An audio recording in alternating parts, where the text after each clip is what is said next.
Hello વિદ્યાર્થી મિત્રો, કેમ છો? હું આજે તમારા માટે ધોરણ 9 એકમ કસોટી વિષય સામાજિક વિજ્ઞાનના પ્રશ્ન બેંકના કેટલાક પ્રશ્નો લઈને આવ્યો છું. તો તમે આ વિડીયો ધ્યાનથી જુઓ, જે તમારા એકમ કસોટીની પરીક્ષામાં ખૂબ જ ઉપયોગી થાય. તો એક બે વાક્યમાં પ્રશ્ન જવાબો. તો 1, કોરમ એટલે શું? 2, દ્વિગૃહી ધારાસભા એટલે શું? 3, રાષ્ટ્રપતિની ગેરહાજરીમાં કોણ ફરજ બજાવે છે? 4, કાસ્ટિંગ વોટ એટલે શું? 5, ગુજરાત વિધાનસભામાં કુલ કેટલા સભ્યોની સંખ્યા હોય છે? 6, કયા સરોવરનો ઉપયોગ મીઠું પકવવા માટે થાય છે? તો સાંભળ. કઈ નદી દ્વીપકલ્પી નથી? તો કોસી.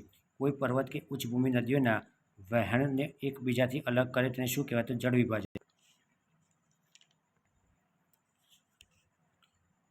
પ્રશ્ન 4-5 વાક્યમાં જવાબ આપો. 1, સત્તા વિશ્લેષણનો સિદ્ધાંત એટલે શું? 2, રાજ્યસભા કાયમી ગૃહ છે, સમજાવો. 3, રાષ્ટ્રપતિની લાયકાત જણાવો. 4, સંસદની લાયકાત કઈ છે? તફાવત હિમાલયની નદીઓ અને દ્વીપકલ્પીય નદીઓ. જળ પ્રદૂષણ અટકાવવાના ઉપાયો. ગોદાવરી અને દક્ષિણી ગંગા કહે છે, કારણ આપો. 8, દ્વિતીય વિશ્વયુદ્ધના પરિણામ લખો.